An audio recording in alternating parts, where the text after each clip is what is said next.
18 years old, fresh out of high school, expecting hard labor. What our guest got instead was a passport to the world, one harvest at a time.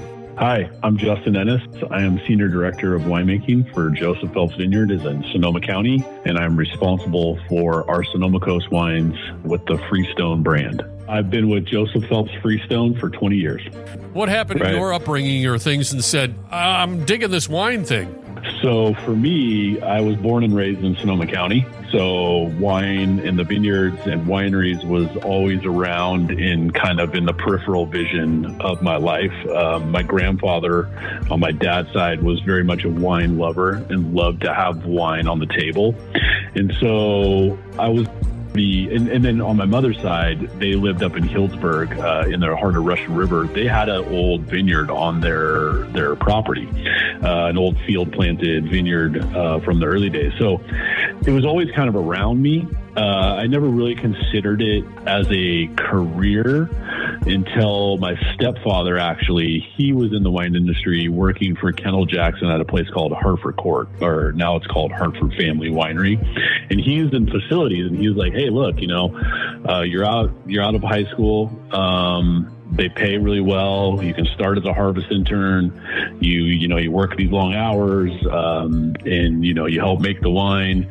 And I was like, okay, sure, I'll try that. And so my first vintage was in 1995 at Hartford Court. Dan Goldfield was the winemaker, and I completely fell into it by luck.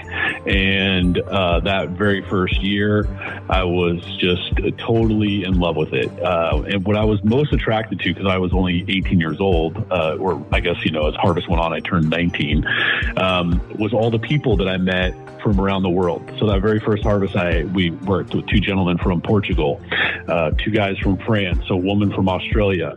And it really quickly became apparent to me that the camaraderie, the teamwork, the people, it really opened my eyes to the greater, wider world. I think that Sonoma County is fairly insular.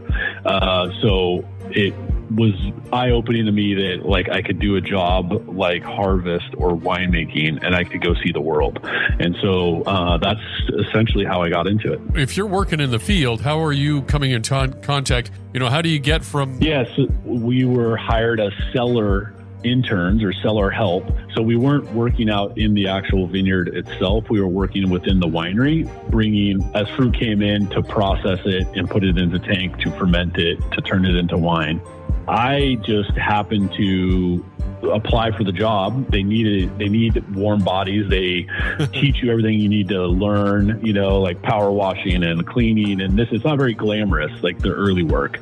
So I just learned on the job. And so that's how I met them. So all these foreigners would apply for a visa, and they would apply for an ag visa. There's a group called CAEP, which is a agriculture exchange program that's run out of the United States. And a lot of people still to this day utilize CAEP to get their visas, like I did later in my career when I went to New Zealand, to help me secure my visa so that you can go and do this agriculture exchange and work.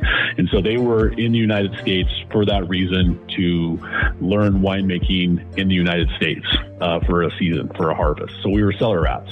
And that meant we processed fruit. We would do punch downs. We would do barrel cleaning. All the stuff that it takes to make wine.